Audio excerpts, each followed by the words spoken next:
Welcome, everyone. My name is Mohammed Atiyah. I'm the executive director of the Street Vendor Project in New York City. And I have the extreme honor to kick off our national agenda for street vendor justice as part of a national coalition of street vendor organizations from Chicago, Los Angeles, Washington, D.C., and New York City. As you will see here in this slide, we have to acknowledge that we will have interpretation going on in three different languages and also the American Sign Language. And that's why all speakers today, including myself, will be speaking slowly. So just a heads up for that. Street vendor organizations from across the nation have joined together to create a united platform of demands, centering the immediate socioeconomic needs of our communities, while setting the foundation for an equitable national economy that values the contributions of street vendor small businesses. Out of moments of crisis grows solidarity as we come together to demand change. Change as a means of survival. The very people and businesses who make our communities vibrant and alive have suddenly found themselves without any income in the wake of the COVID-19 outbreak. While many small businesses have received support from local and federal governments in order to weather the storm, a significant portion of urban economies across the United States have continuously been left out of the whole conversation. Despite their influential role in our cities across the nation, street vendors nationwide are being excluded from benefits at every level of government, whether it be due to their immigration status or the informal nature of their work. Unfortunately, this lack of recognition is nothing new. Prior to the COVID 19 pandemic, street vendors across the nation were facing a laundry list of issues such as harassment and assault, black market permits, and even deportation. For these reasons, street vendors from across the United States are coming together to raise our voices unified. Street vendors will be heard and our communities will count. I'd like to introduce the organizations that have formed this national coalition. From Chicago, we are joined by Street Vendor Association of Chicago, SVAC, a membership-led organization of 150 street vendors originally from countries across Latin America who live and work in Chicago, Illinois, where members own and operate a cooperatively run commercial kitchen where the association's members come each day to prepare their food. SVAC worked with community leaders to push reform through the Chicago City Council to legalize street vending, which was passed in 2015. The next group from Los Angeles, we have the LA Street Vendor Campaign, a citywide coalition of community-based organizations, including Inclusive Action for the City, Community Power Collective, and thousands of street vendors who have been working for over a decade to advance and protect the rights of low-income vendors and have led a successful worker-led movement to legalize street vending across California. From Washington, D.C., we have Vendedores Unidos and Many Languages, One Voice. Vendedores Unidos is an association of street vendors in Washington, D.C. that came together in 2019 in response to police harassment of street vendors in the city and the near impossibility of obtaining street vending permits. Many Languages, One Voice is an immigrant-led and immigrant-based movement organization building power within the District of Columbia. And finally, from New York City, we have the Street Vendor Project of the Urban Justice Center, a membership-based organization working to defend the rights and improve the working conditions of the approximately 20,000 people who sell food and merchandise on the streets of New York City. SVP, founded in 2001, strives to expand vending as a viable lawful employment option for immigrants and other, and to increase public appreciation of street vending. of how central vending is to our city's culture and economy. Today, we are gathered to uplift the needs of vendors across the country. Vendors are tenants, immigrants, and small business owners and workers, and community leaders. And today we establish a national and cultural identity of street vendors who demand to be recognized, respected, and included in COVID-19 relief efforts and centered in work for a just recovery. Now I'll turn it to Carla Depas from Community Power Collective.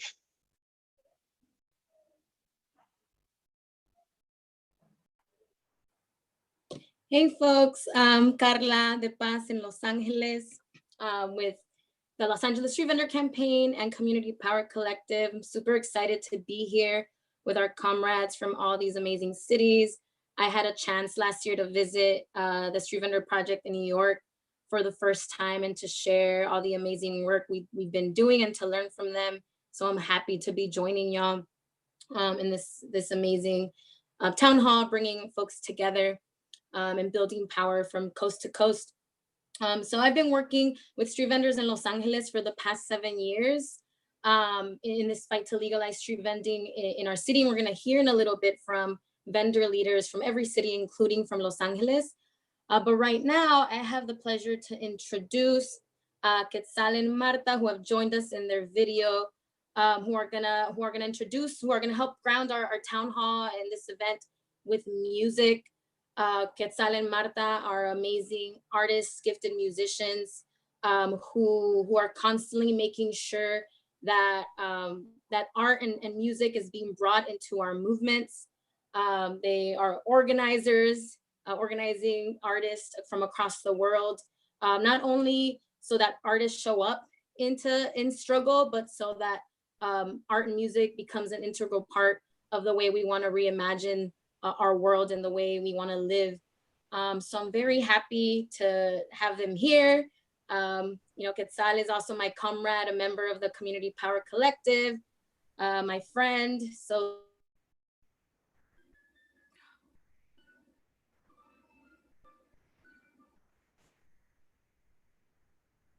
Check. Can everybody hear me? Okay, well, thank you, Carla, and welcome everybody. I just want to say a few words before we play this song. we've had the pleasure to work with the street vending campaign and street vendors themselves for about 8 years now, and to really dig in deep and get to know people and to really figure out ways to effectively support and build together with street vendors, and to make the connections between street vending and, let's say, mariachis on the plaza and all workers that are struggling at this moment, and that also are contributing volumes, particularly culturally, economically, yes, but also culturally, to the city, to the state, to the nation, and who are an essential part of the social fabric of our communities, which is how you measure a community's health. And so we're gonna play this song that this Saturday I had the pleasure to hang out with some of the vendors from Vendedores en Acción, and we wrote this song together. And so this is what you're gonna hear today, called Vendedores en Acción. 1, 2, 3, 4.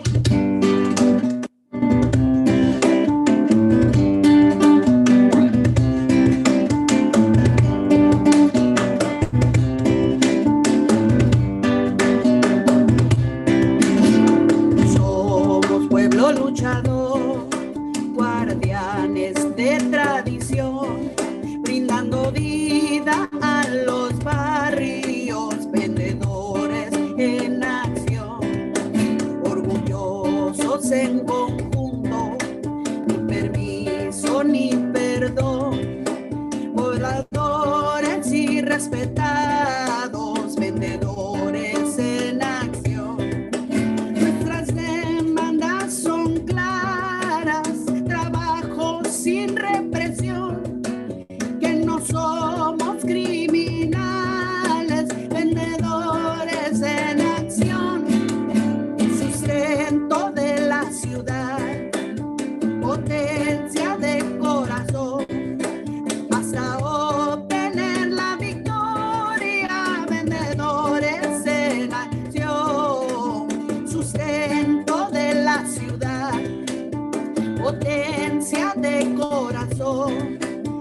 hasta obtener la victoria, vendedores en acción.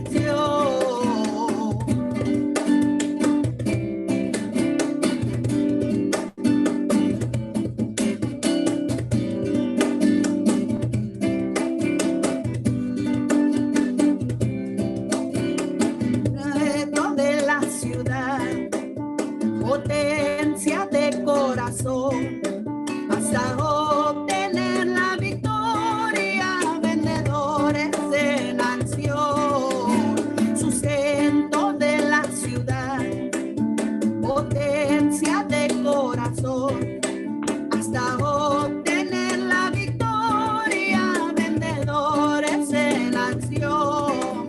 Nuestra meta de justicia es poder y organizar, salir de la oscuridad, acabar con la malicia, y el pueblo se beneficia, los frutos de sus labores, que ellas salgan de temores, ni empiece la alzadura, portadores de cultura, que vivan los vendedores, sustento de la ciudad, potencia de corazón, hasta obtener la victoria, vendedores en acción. Sustento de la ciudad, potencia de corazón, hasta obtener la victoria, vendedores en acción, vendedores en acción, vendedores en acción, vendedores en acción.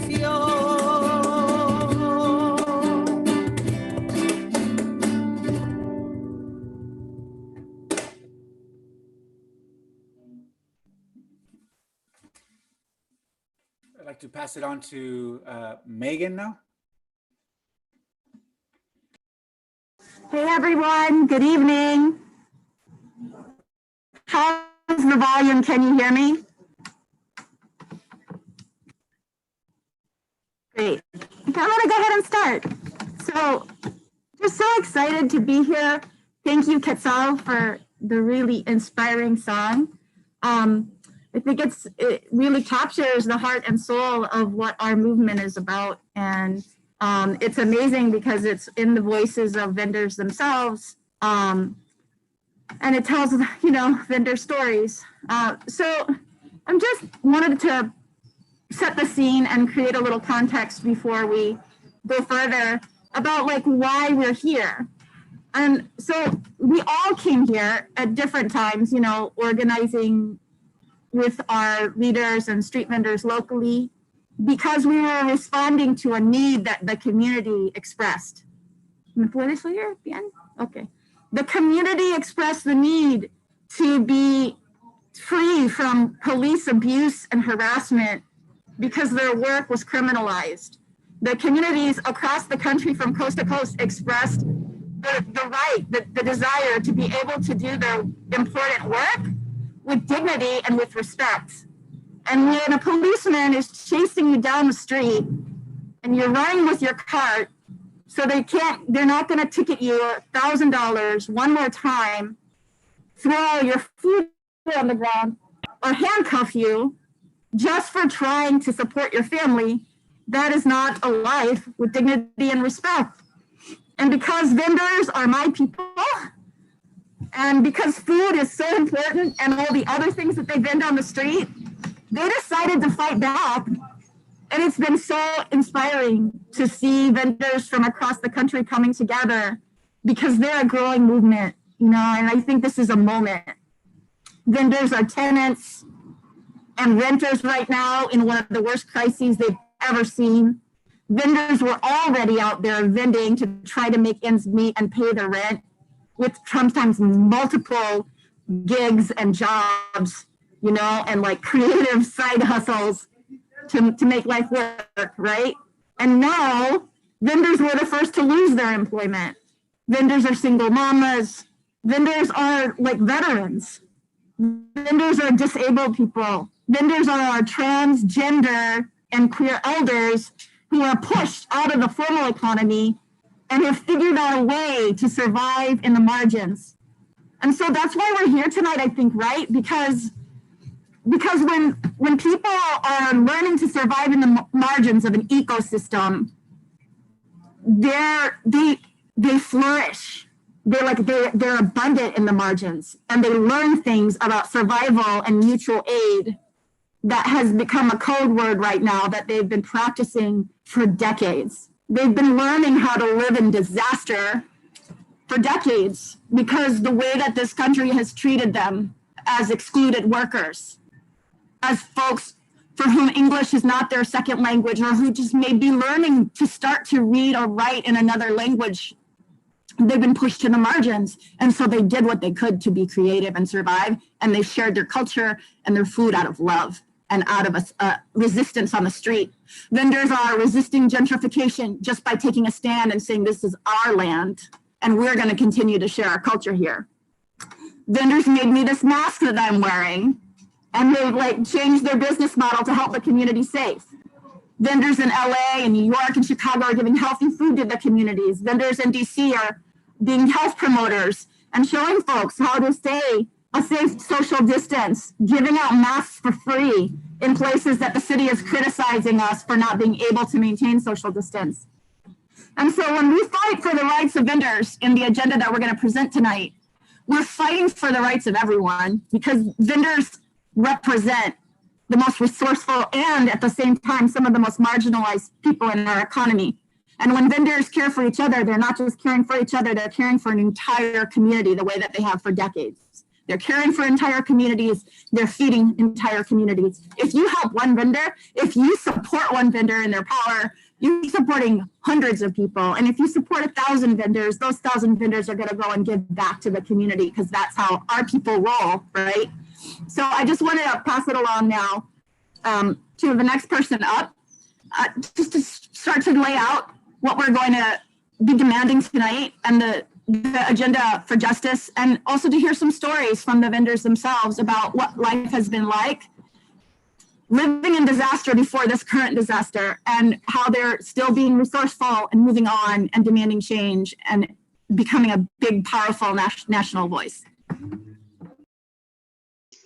Thank you so much, Megan. And it's great hearing from you and hearing from vendors that we will hear from today.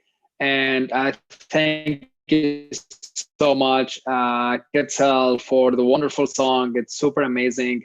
And we're so excited to be here for the first time. Vendors across the nation are being united. All organizations are coming together to build this strong coalition. We are so proud to be here. We're so honored to be here. And we're so proud of our members, our vendors across the cities, across the different cities, who will be testifying today and sharing their stories and telling us how life is for them as vendors and how life is right now under the new normal that we are all adapting to. So first, I would like to introduce Xiqing Wang from New York City, street vendor project member who for the past 8 years has been preparing and selling Chinese barbecue in Flushing, Queens, where he has active and fighting to protect vendors' right in Flushing against business improvement districts. And I personally had the privilege and honor to work along with him in the past couple of years, fighting legislations that affected street vendors in downtown Flushing. So Mr. Wang, please go ahead. Hello， 大家好。我做一下自我介绍，我是来自中国河南的，我以前是个厨师。然后呢，我是在2012年开始在法拉盛经营这个中国的 barbecue。我为什么当时是移民美国以后呢？为什么选择这个行业呢？因为呢，我那个语言有障碍。另外一个呢，也不懂这个美国的法律法规，所以说呢，感觉这个行业呢起点比较低，当时就开始做这个行业。可以说是特别的辛苦。我想说一下什么呢？我想说一下我和各个执法部门打交道的感受。可以说我经营这基本上8年了，在这8年期间吃到的罚单太多太多了，各种理由和各种不理解的法规，咱也搞不清楚他们是怎么去制定的。我打个比方来说，像我有一个同行，一个朋友，他也在经营餐车，在冬季特别寒冷，可以说是零下10几度，就是摄氏10几度，根本那个水箱就不可能，那个水自然的流动，而是说是全部结冰。然后卫生局检查呢，就要求他这个水还必须是热的，根本当时天气做不到，因为咱们是在室外经营，所以呢，各种的找麻烦。当时他那一个罚单就2000多块钱，可以说当时是我那个朋友是真的欲哭无泪，就是很痛苦，当时也没办法。像那个警察，我们遇到很多执法部门的，像警察也会，来骚扰。比方说，他说你的发电机噪音大了，说你的烟大了，说你这个有的时候说哦，你这边需要检查你的 ID 什么，实际上他都知道，经营这么多年了，也都检查过很多次啊，他还在这样做，不知道是为什么。而且有的时候咱们在这个地方呢，是一个合法经营的地方，什么都合乎政府的规定，但是他有的时候突然会来说你要走，你不可以在这里，然后呢停2天你又可以做了，很奇怪。有的时候就是说是在街头经营是很难的，而且像这个政府的执法部门呢，卫生局、警察这样的骚扰，对我们来说真的是很痛苦很痛苦的。另外一个呢，像今年2020年是一个苦难的年代，因为什么呢？疫情造成了现在咱们这种商贩，像我们这种街头商贩太不容易了。现在你出门去做生意就没有生意，也没得可做。但是呢，你不出去吃什么喝什么，太不容易了。而且呢，2020年还有很多人吃到了罚单，有各种各样的罚单。我呼吁2020年的罚单，政府应该给予减免，给予不再收取，这样也帮助我们去度过这个难关。像我们很多做这个商贩的，街头商贩的，很多人是没有身份的，没有身份，像这种疫情，像这种经济环境，大家根本就没得钱挣，所以说也没得吃，没得喝。政府呢，如果没有身份的，政府又不给予补助，又不给予照顾，他们怎么去生活？所以说我强烈的就是建议，就是政府一个呢，要给这个没有身份的人有所照顾，而且有所补助。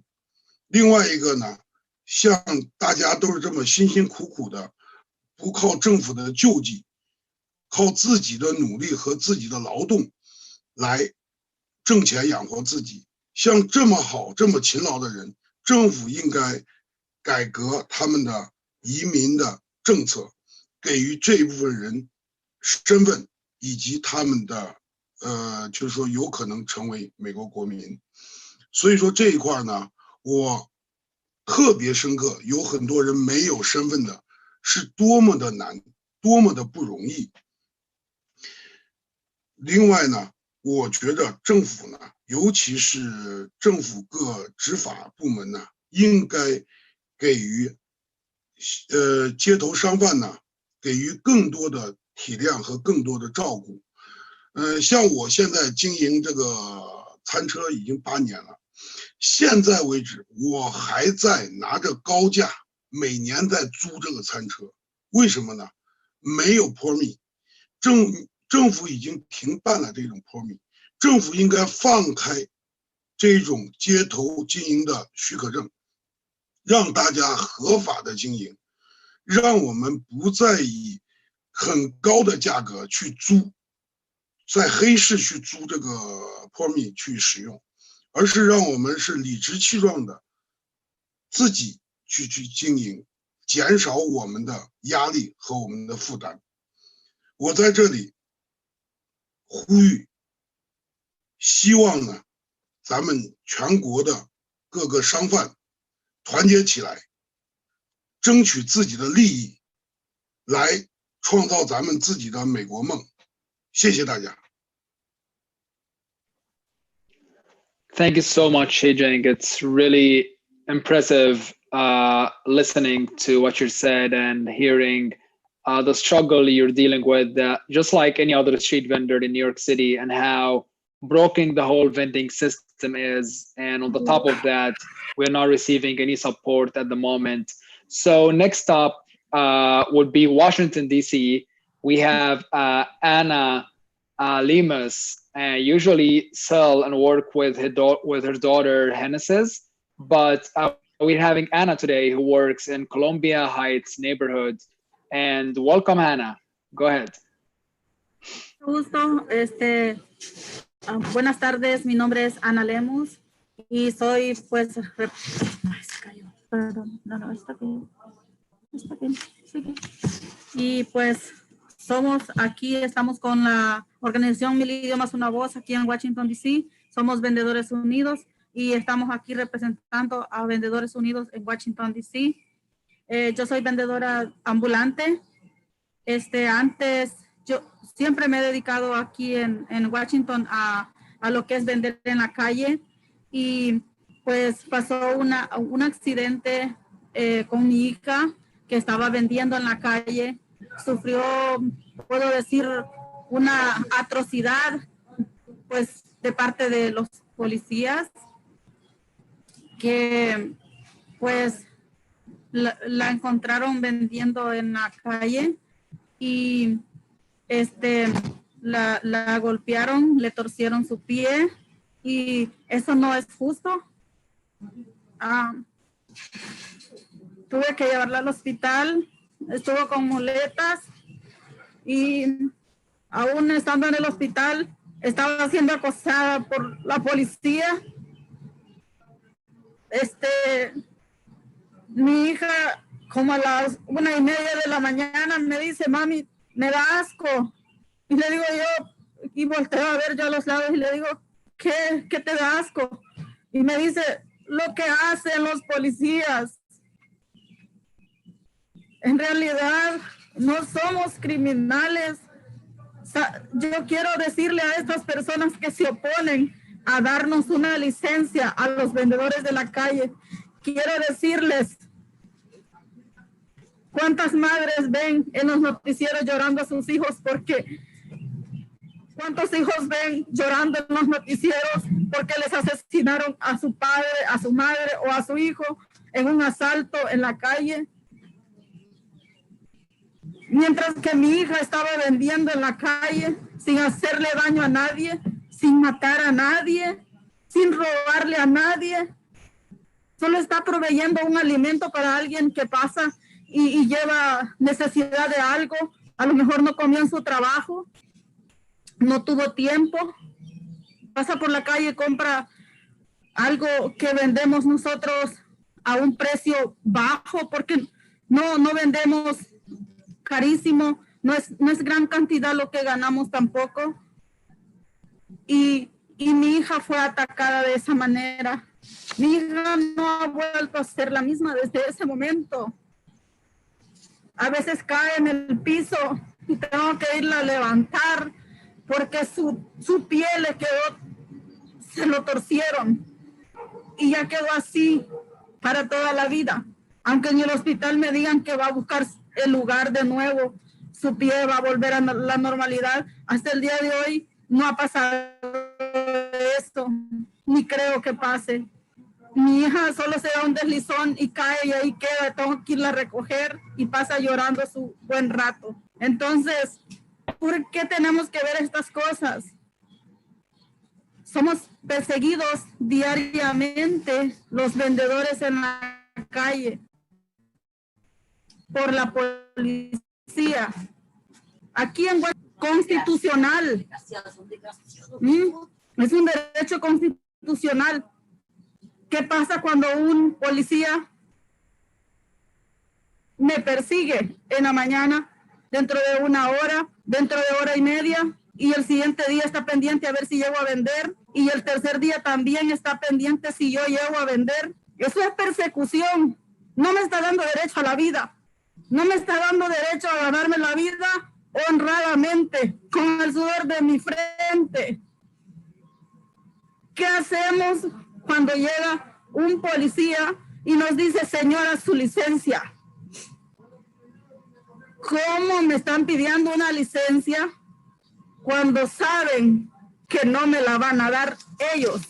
Ellos no proveen una licencia. Muchos de nosotros hemos andado en las oficinas pidiéndoles, rogándoles que nos den una licencia para vender, porque no tenemos cómo mantener a nuestros hijos.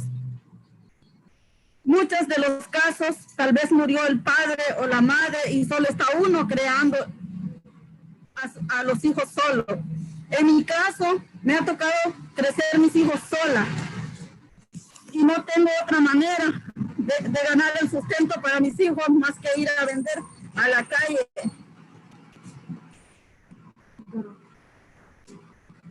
Queremos que nos ayuden, queremos que nos brinden una licencia. Señores, por favor, ya hace más de 30 años que nos quitaron la oportunidad de tener una licencia para vender en la calle aquí en Washington, D.C. Ya es tiempo que nos apoyen, que nos den una licencia para vender. Dicen que no pagamos taxes, pero somos consumidores. Quiero preguntarles qué sienten cuando yo voy a la tienda y pago $15 de taxes en una compra. Pago $4 de taxes en una compra cuando yo voy a comprar, porque ahí sale en el recibo cuánto estoy pagando de taxes. Y entonces necesitamos que nos apoyen, que nos brinden una licencia. ¿Puede hablar sobre los pagos y la tecnología de ser conectados y recibir fondos, etcétera? En estos momentos estamos atravesando una grande necesidad, trágica, incomprensible en muchos de los casos, porque hay familias que no tenemos documentos, que no somos ciudadanos americanos y no estamos recibiendo ningún beneficio y no tenemos para pagar una renta. Y no podemos ahorita salir a vender a la calle porque tampoco se nos permite. Y comprendemos que no se puede, pero necesitamos que nos apoyen. Necesitamos que nos dejen trabajar como seres humanos con dignidad, sin ser humillados.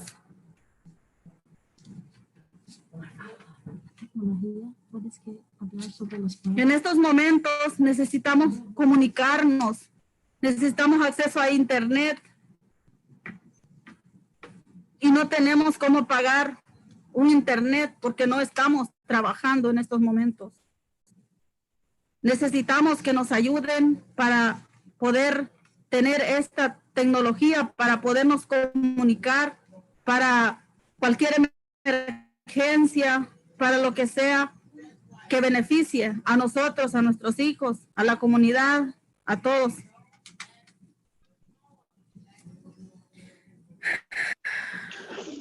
Well, Anna, thank you so much, Anna, for sharing. It's really heartbreaking hearing your story, and we were all following at the time when it happened, and we have seen police brutality against street vendors across the nation. It is not only your incident, It is not only against vendors in Washington, D.C., but it's across the nation.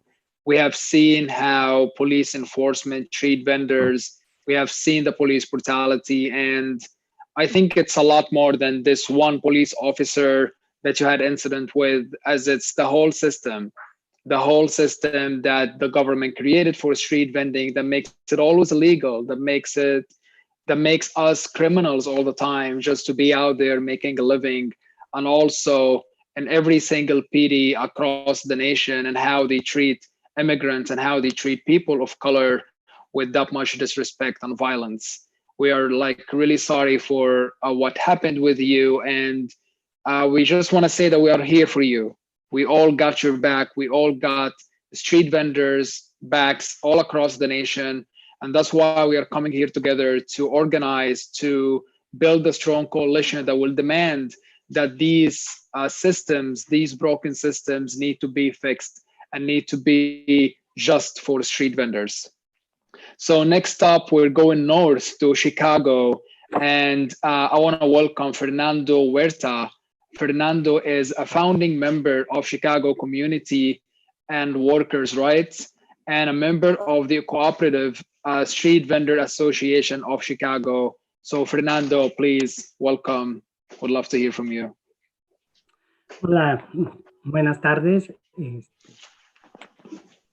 nombre es Fernando Huerta y bueno, también soy parte de un centro de trabajadores que se llama Chicago Committee and Workers' Rights. Y bueno, soy coordinador también de los vendedores ambulantes.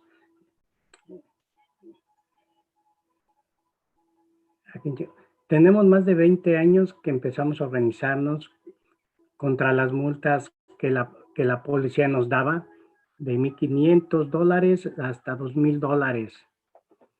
Aparte nos encarcelaban solo por trabajar. Y que no se tenían licencias para vender, y es por eso que estamos trabajando para crear leyes a favor de vendedores y licencias para todos. Y la otra visión de la organización es que todos los vendedores tengan beneficios como seguro de salud, pero en 3 años solo hemos conseguido una licencia de la ciudad, ya que hay tantos requisitos, ¿verdad?, que hemos tenido que pelear fuerte. Solo hay que seguir luchando. Creemos que ese es algo importante. Hoy en nuestra organización hay 36 compañeros que formaron una cooperativa, ¿verdad?, y en la organización hay 150 vendedores organizados en SBAC. Tenemos una cocina colectiva que compartimos, en donde los vendedores ambulantes vienen a preparar lo que ellos venden, como tamales, elotes. Esta se formó en noviembre de 2016 y ahora estamos en la compra del edificio de esta cocina, que actualmente se está rentando todavía. Y ya hay la oportunidad de comprarla para que no paguemos tanta renta mensual. Hemos estado educando a nuestros compañeros sobre lo que es el cooperativismo también, ya que en la fundación de la organización hay realmente la misión de cooperativismo entre todos los trabajadores. Hay 7 principios básicos universales en el cooperativismo. 1 es la membresía abierta y voluntaria. 2, control democrático de los miembros. 3, participación económica de los miembros. 4, autonomía, independencia. 5, educación, formación, información. 6, cooperación entre cooperativas. 7, compromiso con la comunidad. Ahora en estos tiempos de coronavirus, estas condiciones no nos dejan salir a trabajar. Nos ha afectado económicamente y en algunas familias es súper difícil porque hay parejas que las dos personas son vendedores y no están trabajando ellos. Ellos tienen miedo de perder todo lo que han adquirido en su vida, como casas, carros, y todavía quedarse con una gran deuda. Hay algunos que salen a vender a la calle porque no hay otra opción de tener recursos económicos. También muchos de nosotros no tenemos seguro de salud. Entonces tenemos miedo de salir y vender, ¿verdad? Y exponernos al virus en nuestras comunidades en general de inmigrantes. No es solo un problema económico, es un problema social, político y psicológico, porque sentimos que como nos sentimos abandonados, no sabemos cómo todo esto va a terminar. Nos sentimos discriminados como inmigrantes y latinos. Estamos en un país con mucho dinero, ¿verdad? Más rico en el mundo, pero no tiene dinero para inmigrantes y vendedores ambulantes. Merecemos, ¿verdad?, un seguro de salud universal para todos y gratuito, como en algunos países como en Cuba, Canadá, ¿verdad?, y países de Europa. La salud, hemos luchado por muchos años y ahora supuestamente, ¿verdad?, podemos obtener licencias. Finalmente, aquí en Estados Unidos las corporaciones son ayudadas y rescatadas con millones de dólares, mientras que nosotros, vendedores ambulantes y pequeños empresarios, somos olvidados. Creo que merecemos, al igual que las grandes corporaciones, deberíamos de ser rescatados. Somos parte de la comunidad de esta gran ciudad de Chicago y trabajamos arduamente y merecemos los mismos beneficios que ya pagamos, ya que pagamos los mismos impuestos que todos. También somos una parte integral de nuestro barrio. Esta es parte de, ¿verdad?, de lo que nosotros somos, y sentimos que puede ser una alternativa a las cooperativas hoy en día, ¿verdad?, para este país y más para nosotros, ¿verdad?, los inmigrantes, la clase más baja que existe en este país, ¿verdad?, que somos discriminados, ¿sí? Y si nos damos cuenta actualmente,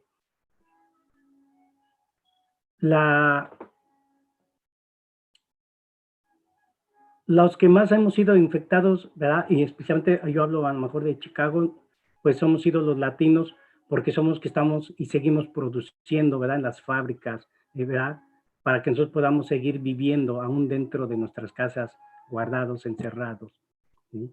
Y bueno, sigamos luchando y qué bueno que nos sigamos organizando aún por este medio electrónico. Muchas gracias, compañeros.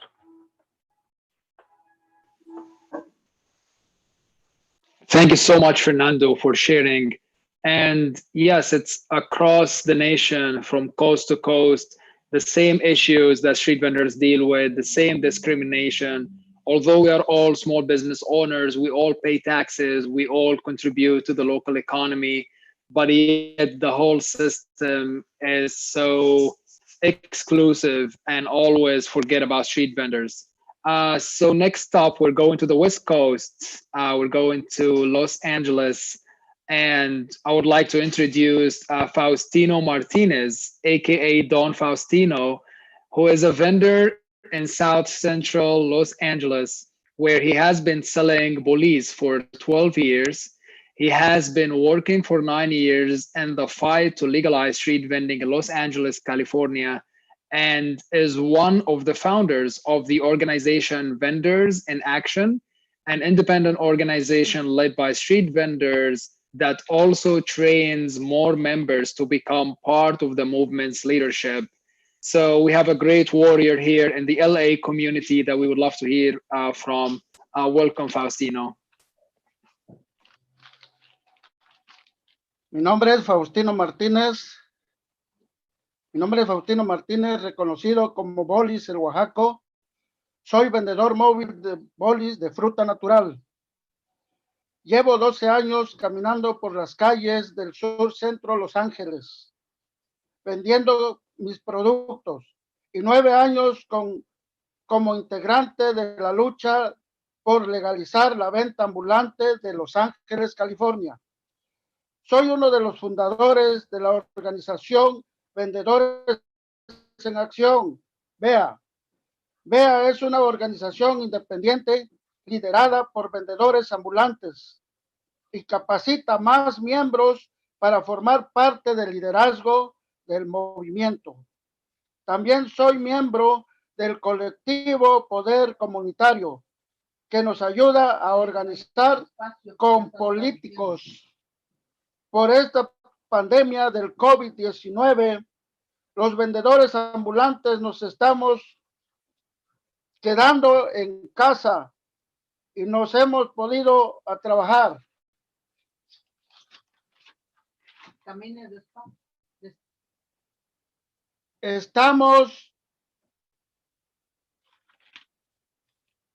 Esto nos lastima y preocupa, porque como vendedores que sobrevivimos al día, llevando el sustento a la familia, sin trabajar, no vamos a poder pagar la renta, biles, comida, ropa, calzado, estudio de los niños, uniformes, pagar taxes, pagar los permisos para vender y reinvertir a nuestros propios negocios. Los vendedores ambulantes de Los Ángeles somos inquilinos.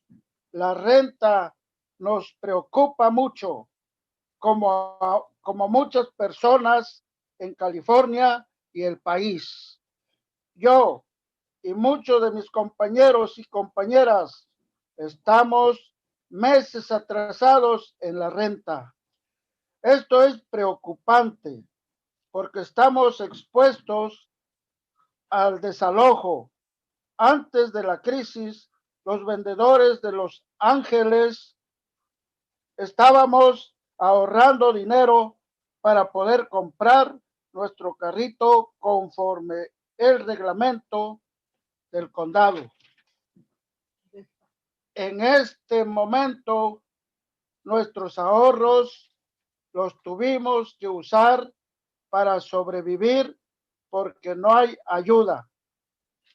Y al tener que pagar la deuda de renta, no vamos a poder ahorrar para nuestros carritos. Por eso algunos vendedores todavía salen a trabajar con precaución, no porque queremos, pero porque no hay otra opción ni ayuda del gobierno. Y ahora el Departamento de Sanidad del condado nos está dando multas criminales de $1,000 por no tener nuestro carrito con permiso. Entonces, nos vamos a quedar con deudas de renta de miles de dólares, multas de miles sin carrito legal. Es muy posible que muchos de nosotros terminemos desalojados en estos meses. Ya hemos visto casos donde hay familias desalojados injustamente y sin protección de la ley. Por eso estamos tomando acción. Una vez a la semana tenemos junta de huelga de renta con los compañeros de la lucha, de la lucha en la renta, los vendedores ambulantes y inquilinos. En nuestra reunión hablamos sobre nuestros derechos, cómo organizar a nuestros vecinos y cómo crecer el poder para ganar una cancelación de renta. El 1 de mayo, para el Día Internacional del Trabajador, organizamos una caravana, más de 100 automóviles, demandando que no nos criminalicen y que cancelen la renta. Hoy es el momento que el gobernador, junto con el alcalde de la ciudad de Los Ángeles y el condado, tomen acción para cancelar la renta. Pedimos a los compañeros de todos los estados de este país que se unan a la lucha para que cancelen totalmente la renta en este país. Porque de norte a sur, de este a oeste, ganaremos esta lucha, cueste lo que cueste, de norte a sur, de este a oeste, ganaremos esta lucha, cueste lo que cueste. ¿Qué queremos? Cancelar la renta. ¿Qué queremos? Que se cancele la renta. ¿Qué queremos? Que se cancele la renta. Gracias.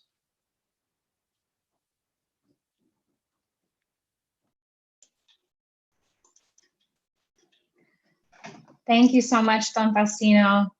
It is absolutely heartbreaking hearing about the stories that are happening across the country, and especially for these vendors who are making up the backbones of our economies. So now I'd really like to thank Don Faustino, Don Fernando, Ana, and Ji Chang for sharing all of your powerful stories. All of you are cornerstones of our cities. You're creating and defining equitable local economies and feeding our communities before, during, and after this crisis. And all of you and all vendors deserve justice. I am privileged to share with everybody our nationwide platform for street vendor justice that was informed by vendors from cities across the country. You'll find that meeting these demands will not only help vendors, but many groups that have been long neglected. The first item we have is to forgive all outstanding fines, fees, and costs for street vendors. As we've heard from all of these incredible entrepreneurs, that their ability to work has been heavily inhibited. It is not a crime to do honest work, and therefore fines and fees must be forgiven. This work should also be decriminalized broadly. Ji Chang, Ana, Fernando, and Faustino are all doing what they can to make ends meet just like the rest of us.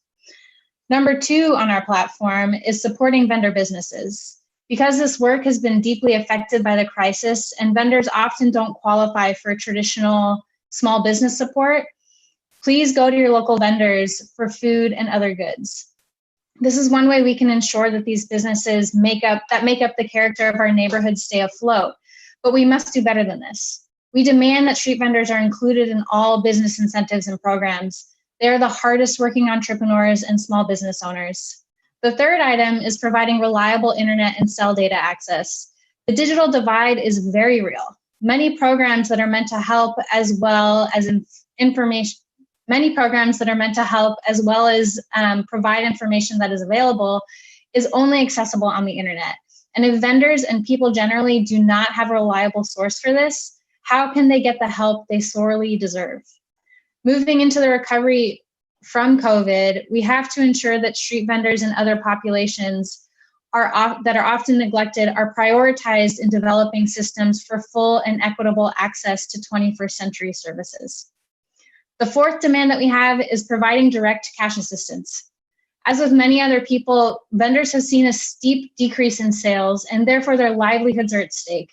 It is a shame that many of us cannot afford to survive even with a small interruption of income, which is why cash assistance is absolutely necessary, especially for vendors who won't have access to things like federal funding. But cash assistance during this emergency isn't enough. We must develop programs for universal basic income so that when the next interruption happens, people are not made to choose between rent and food. And speaking of rent, number 5 is the establishment of a complete eviction moratorium, regardless of whether or not a tenant has been impacted by COVID-19. All of our routines have been deeply disrupted by this emergency, but especially the routines of vendors. We cannot have people be worried about having to find a place to live when we need to be sheltering inside. In general, though, we have to be pushing for housing as a human right. Housing should not be a commodity. It is our right to have a safe place to live. Number 6 on our list is the naturalization of immigrants and refugees. Many vendors have been deemed essential workers across the country and yet are refused basic services because they were not born here. We demand that immigrants and refugees be naturalized because we believe that no human is illegal. Further, we must have broad immigration reform and abolish ICE to protect not only vendors, but immigrants across the country. This last one should be obvious during a worldwide pandemic, but it needs to be stated. Vendors and all residents must have access to emergency testing and healthcare. Money should not define whether or not you're able to get help or testing if you're sick. Definitely not now during a pandemic, and certainly not ever. This is why we're calling for healthcare for all.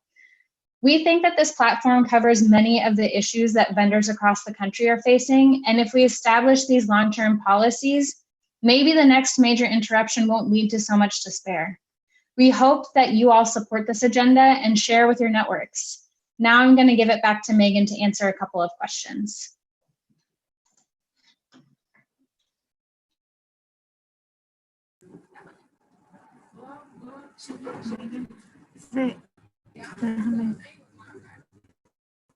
Hi there.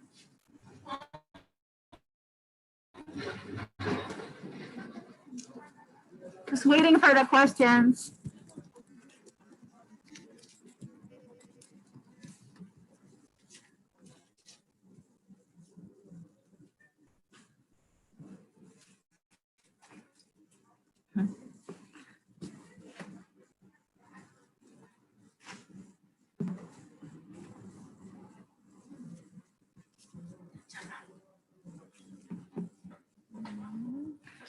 So one question we have is how can we come together to cancel rent? So what I could talk about is one thing that we're doing here locally. One thing that we're doing here locally in DC is that the movement to cancel rent is like naturally intersecting with the DC tenant union because vendors were already out on the street vending because increasingly it's impossible to live in a city that's being deeply gentrified very quickly. And so it was a great survival strategy and also to share food and culture. So we're increasingly working together with the tenants union here in DC and with the rising tide of tenant union organizing across the country. And so I think that is, you know, one thing, right, is that we need to really deepen our work and understand that these aren't separate issues. So one piece, right? Also, we're really digging in to mapping where every single vendor lives and where there's concentrations of people in buildings so that we can organize building by building and block by block. Because as we've been finding in this area, like in this era of disaster, we have to organize hyper-local. And if we can't organize hyper-local, it's not grounded. So I think that's, we're kind of at time. There are more questions, but it's time to move to our call to action. And so we're going to pass it off for folks doing that. Thanks so much. Cancel rent. Thank you, Megan, for answering that question. And I think to add to that, in a little bit, I'm going to show folks the information for all of our social media pages. All of our organizations are working with vendors in fighting to cancel rents. So make sure you connect to our organizations if that's something that you're interested in. Like Don Faustino said, in Los Angeles, we're hosting a weekly meeting where street vendors are organizing, to support each other, to learn about their rights as tenants, and to possibly even go on rent strikes if that's what they choose to do together. There was another question on here about, what can people do from afar to support street vendors? So we're actually going to ask folks to take action today. If we see on the screen, we're loading our call to action, visual, graphic. So if folks are on Facebook watching this, our social media ambassadors are going to drop the links in the comments. If they can please drop those a few times so folks can click on those, and it's going to take you to our Facebook pages where we've just posted this graphic, this visual. And we've also tagged elected officials from our respective cities. I know in LA, we're trying to, call attention to the Department of Public Health, the County Board of Supervisors, the governor, to listen to the demands that vendors have put out here today. We want justice for vendors. We want a fair recovery for all that includes support for them as small businesses and cash assistance. We need the cancellation of rent because folks can't, move into recovery with all this rent debt, and we need to stop the criminalization. So I know in the LA Street Vendor Campaign Facebook page, we're tagging the folks that we need to talk to. The Street Vendor Project on their page also just dropped a post, and they're tagging the folks they want to, tag the different council members, state representatives, the governor. So make sure, again, follow the links in the whichever Facebook page you're watching this. If you're on YouTube, the YouTube description has links to all of our pages so that you can take action. Make sure you use these hashtags, share this graphic, share it today, share it tomorrow, share it in the next few days as we move into building together as a national street vendor movement. And then if we move down to the next slide,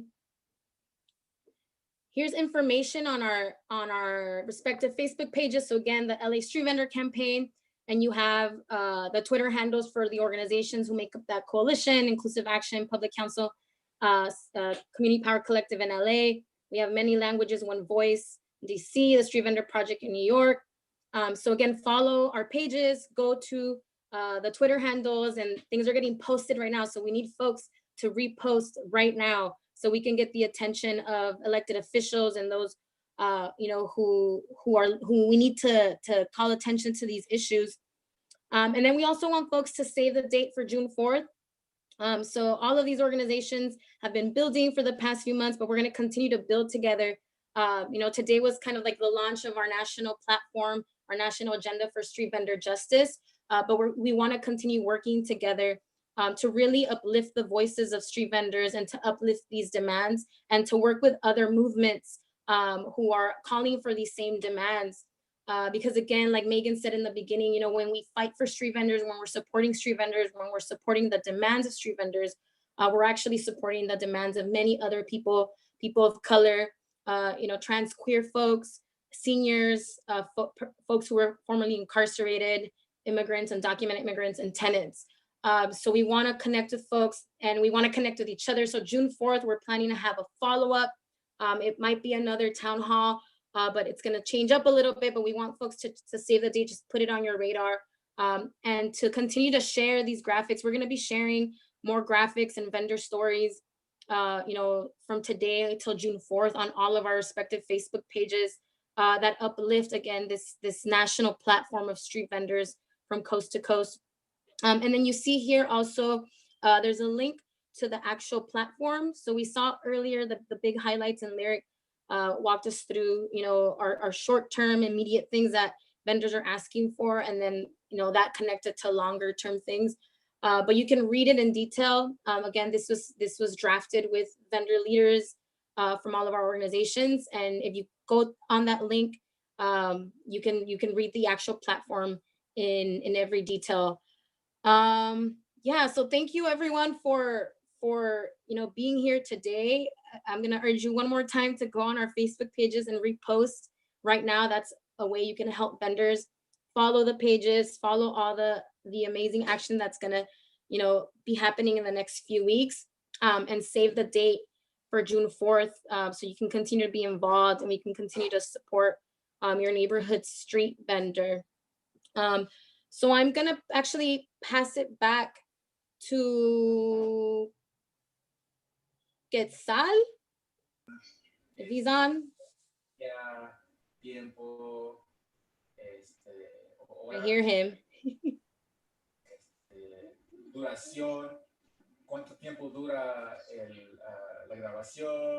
I think he's talking to street vendors. Quetzal.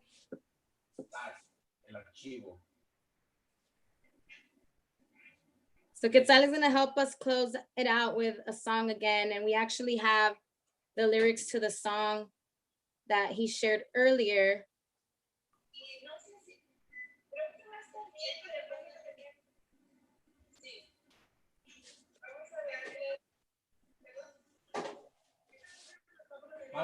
Quetzal.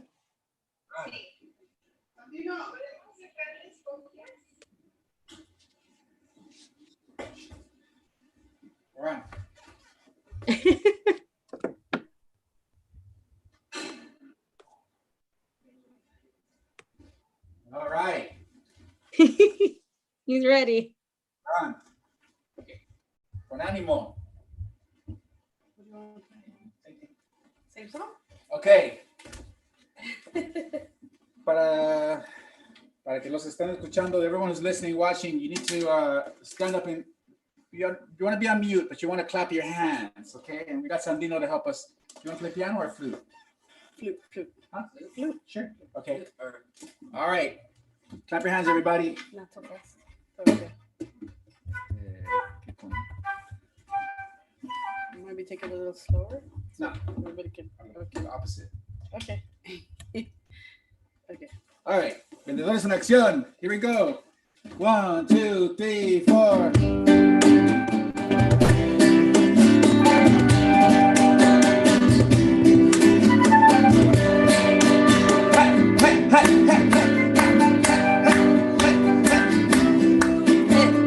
Somos pueblo luchador, guardianes de tradición, brindo vida a los barrios, vendedores en acción, orgullosos en conjunto, ni permiso ni perdón, voladores y respetados, vendedores en acción. Nuestras demandas son claras, trabajo sin represión, que no son criminales, vendedores en acción, sustento de la ciudad, potencia de corazón, hasta obtener la victoria, vendedores en acción. Sustento de la ciudad, potencia de corazón, hasta obtener la victoria, vendedores en acción. ¡Sandino!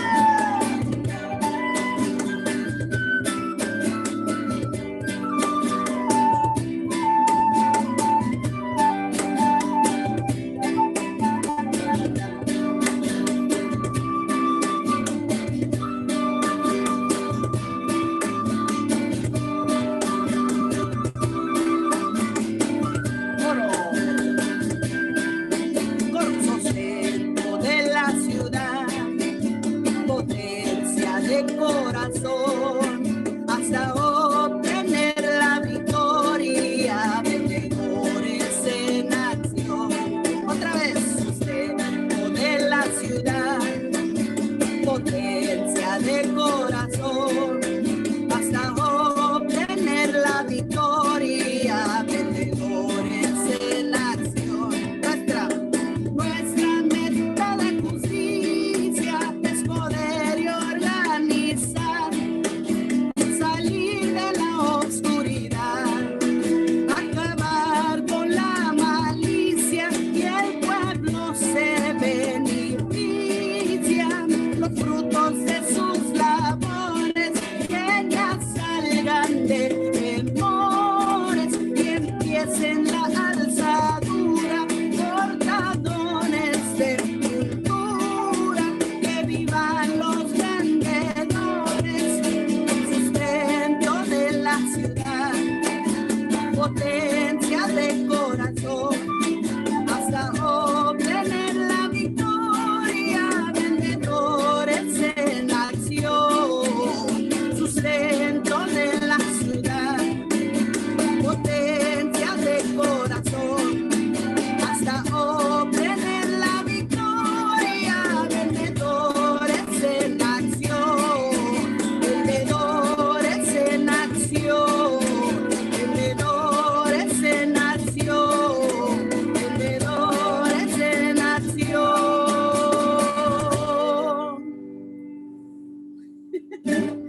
¡Epa, que van los vendedores!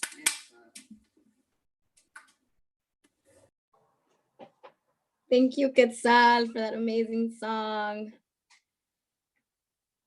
So before we wrap up, folks, just one more ask for folks who want to support from afar.